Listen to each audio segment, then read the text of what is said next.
Hello, അപ്പോൾ നമ്മുടെ ദിലുവിൻ്റെ birthday ആണെന്ന്. അപ്പോൾ രാവിലെ തന്നെ ആ സന്തോഷത്തിൽ എണീറ്റ് മദ്രസയിലൊക്കെ പോയി. ഇന്ന് മദ്രസ തുറക്കുന്ന ദിവസം കൂടെ ആയിരുന്നു. അപ്പോൾ മദ്രസയിൽ നിന്ന് മിഠായി, ലഡു, ചായ ഇതെല്ലാം കിട്ടിയിട്ടുണ്ട്. മക്കൾ ചായ കിട്ടിയ ഗ്ലാസ്സിൽ മിഠായി കൊണ്ടുവന്നിട്ടുണ്ട് വീട്ടിൽ കിട്ടാം. അങ്ങനെ ഒരു ഉച്ച സമയമായപ്പോഴാണ് ഒരിക്കലും പ്രതീക്ഷിക്കാത്ത നല്ലൊരു മഴ കിട്ടുന്നതും നല്ല കാറ്റും ഇടി അതുപോലെ നല്ല കാർമേഘമൊക്കെ ആകാശത്ത് വന്നിട്ടുണ്ട്. പിന്നെ കുറച്ച് സമയം കഴിഞ്ഞേക്കന്നെ മഴയും തുടങ്ങിയിട്ടോ. അപ്പോൾ അതിൻ്റെ സന്തോഷം എന്താണെന്നറിയില്ല, വല്ലാത്തൊരു സന്തോഷമായിരുന്നു. ഇത്രയും ദിവസം ഭയങ്കര ചൂടായിരുന്നു. അപ്പോൾ ഈ ഒരു തണുപ്പുള്ള ദിവസം കിട്ടിയപ്പോൾ വളരെ സന്തോഷം.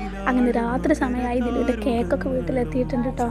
ദിലുവിൻ്റെ ഫസ്റ്റ് ബർത്ത്ഡേക്ക് കേക്ക് കട്ട് ചെയ്തതാണ്, പിന്നെ കട്ട് ചെയ്തിട്ടില്ല. പിന്നെ ഈ ഒരു ബർത്ത്ഡേക്കാണ് കേക്ക് കട്ട് ചെയ്യുന്നത്. അപ്പോൾ വളരെ സന്തോഷത്തിൽ തന്നെ ദിലുവിൽ ഇത് കൊണ്ട് ചേർന്നിട്ട് കേക്ക് എടുക്കുന്നുണ്ട് കേട്ടോ. അപ്പോൾ ഞങ്ങൾ കേക്ക് വാങ്ങിച്ച കട ക്രീമേഴ്സ് കേക്ക് എന്ന് പറയുന്ന മമ്പാട്ടിലുള്ള കടയാണ്. അപ്പോൾ ദിലുവിൻ്റെ ബർത്ത്ഡേ കേക്ക് ഈ കാണുന്നതാണ്. ഞങ്ങൾ ആകരിച്ച രീതിയിൽ തന്നെ നല്ല ഭംഗിയിൽ കിട്ടിയിട്ടുണ്ട്. അങ്ങനെ ദിലുവിൻ്റെ കേക്ക് കട്ട് ചെയ്യാൻ വേണ്ടി ഞങ്ങൾ ഒരുങ്ങി നിൽക്കുകയാണ്. അങ്ങനെ ദിലു ഞങ്ങൾ എല്ലാവരും കൂടെ ചേർന്ന് കേക്കൊക്കെ കട്ട് ചെയ്തു. അപ്പോൾ ദിലുവിൻ്റെ ബർത്ത്ഡേ ഞങ്ങൾ വളരെ സന്തോഷത്തിൽ തന്നെ ആഘോഷിച്ചു. അൽഹംദുലില്ലാഹ് ഒരുപാട് സന്തോഷം. ഞങ്ങളുടെ വീഡിയോ ലൈക്ക് സബ്സ്ക്രൈബ്